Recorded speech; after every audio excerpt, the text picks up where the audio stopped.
হামজা চৌধুরী বাংলাদেশে আসছেন, বাংলাদেশ জাতীয় ফুটবল দলের হয়ে খেলবেন সামনে, খুব তাড়াতাড়ি তার অভিষেক হতে চলেছে। এই খবরটা তো শুনেছেন, আর এই খবরটা পুরানো। তো হামজা চৌধুরী বাংলাদেশে আসবেন, খেলবেন, বাংলাদেশ জাতীয় ফুটবল দলকে প্রতিনিধিত্ব করবেন। ধরে নিলাম তার আন্ডারে বাংলাদেশ ফুটবলটা উন্নতিও করবে। কিন্তু হামজা চৌধুরী যখন রিটায়ারমেন্টের সময় আসবে বা তিনি রিটায়ারমেন্ট যখন নিয়ে নেবেন, তখন তাকে রিপ্লেসমেন্ট করার মতো বাংলাদেশি কোনো প্লেয়ার আছে?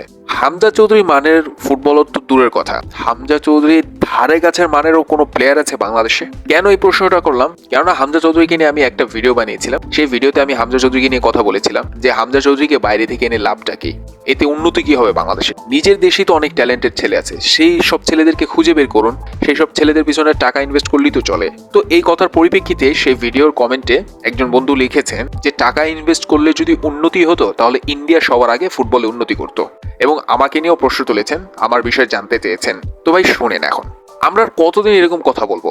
এরকমটা হলে ওই দেশটা এরকম ফল পেত, এরকমটা হলে ওইটা হইতো, এরকম কথা আর কতদিন বলবো আমরা? আচ্ছা, এরকমটা হতে পারে না যে ইন্ডিয়ায় আমাদেরকে উদাহরণ দিত যে আমাদের প্রতিবেশী দেশ ফুটবলে এতটা উন্নতি করে ফেলেছে, আমরা কোথায় আছি, আমরা কেন পারছি না?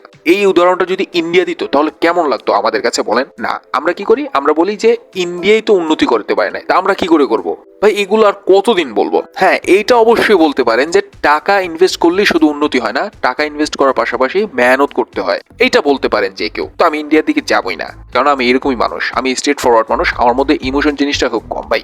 তো আমি এই কথার সাথে একমত না যে ইন্ডিয়া উন্নতি করতে পারে না, এটা করতে পারে না, ওটা করতে পারে না। ভাই আমরা করি না, আমাদেরকে নিয়ে উদাহরণ দেখ ইন্ডিয়া, পাকিস্তান, কিন্তু আমরা একই কথা বলি, এইটা হয় না, ওইটা হয় না, তারা করতে পারে না, ওরা করতে পারে না। হ্যাঁ, এটা ঠিক যে টাকা ইনভেস্ট করলেই যদি উন্নতি হতো তাহলে বাংলাদেশ ক্রিকেটটা উন্নতি হতো। কেননা ফুটবলের চেয়ে বেশি টাকা ইনভেস্ট ক্রিকেটে করা হয়। কই, বাংলাদেশ ক্রিকেটে তো কোনো উন্নতি হচ্ছে না, আজ পর্যন্ত একটা কাপ জিততে পারে না আমাদের এই ক্রিকেটাররা। তো যারা এই সমস্ত কথা বলেন তারা আমাদেরকে তাহলে এই প্রশ্ন উত্তরটা দেন যে হামজা চৌধুরীর রিপ্লেসমেন্ট কোথায় পাবে বাংলাদেশ? আছে কোনো রিপ্লেসমেন্ট তার? বাইরের দেশ থেকে প্লেয়ার এনে উন্নতি করবে, এরকমটা হয় না ভাই। উন্নতি নিজেদের মেহনতের ফলই হয়, নিজেরা মেহনত করব, সেটার ফল আমরা হাতে নাতে পাবো। অন্য দেশ থেকে ভালো প্লেয়ার এনে আমরা উন্নতি করব না, এটা কোনোদিন সম্ভব বলেন ভাই? তিনি 2, 4, 5 বছর 10 বছরই খেললো, এরপর কি হবে বাংলাদেশের? তাকে রিপ্লেসমেন্ট করার মতো কোনো প্লেয়ার আছে? কারণ আমরা তৈরি করতে পারি নাই, আমরা ব্যর্থ ওইখানে। আমরা সির্ফ বাহানা দিতে পারি যে ইন্ডিয়া করতে পারে না, পাকিস্তান করতে পারে না, শ্রীলঙ্কা করতে পারে না, এটা করতে পারে না, ওই দেশ করতে পারে না, ওই দেশ করতে পারে না। তো যতদিন এরকম বাহানা দিব ততদিন আমাদের এই অবস্থায় থাকবে। তো এই প্রশ্নের উত্তর যদি কারো কাছে থেকে থাকে যে হামজা চৌধুরী রিপ্লেসমেন্ট আছে বাংলাদেশে, তাকে রিপ্লেসমেন্ট কেউ করতে পারবে, তাহলে অবশ্যই দয়া করে একটু জানাবেন।